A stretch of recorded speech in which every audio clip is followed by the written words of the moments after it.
look at it as a fresh start, a fresh page. Maybe some guys have gotten into even better shape. Maybe they've rested up and healed from certain injuries.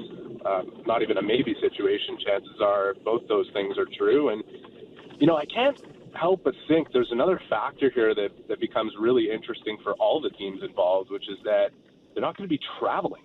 They're not going to be traveling to play these playoff games, which is a whole other wrinkle on top of a bunch of other things that are brand new and unprecedented. And, from the Canadiens' angle, what do they have to lose, really, other than that 1 in 8 chance to draft Lafreniere? Justin.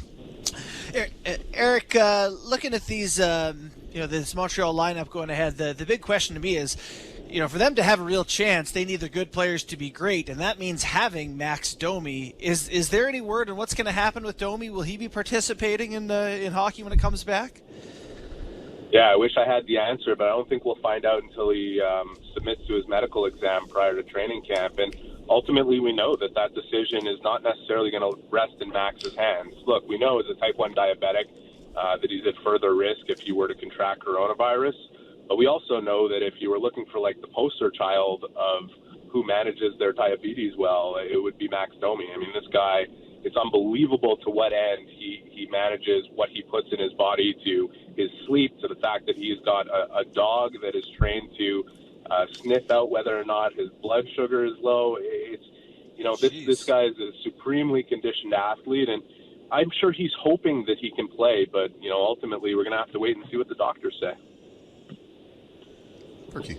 Hey, Eric, it's Berkey. Thanks for doing this.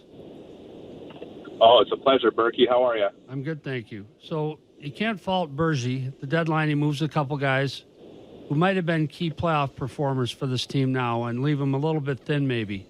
What's the thinking on that? And again, no fault. He thought they were missing the playoffs, and he made some good deals. Yeah, I mean, that's an excellent point. You have Marco Scandella out to the Blues, Nick Cousins to Golden Knights, Nate Thompson, a key veteran guy, the exact kind of guy you want for a playoff run. That's why Philadelphia picked him up, and Ilya Kovalchuk's in Washington. And, you look at the history of the playoffs and what it'll take to win 4 rounds, let alone 5. You need depth.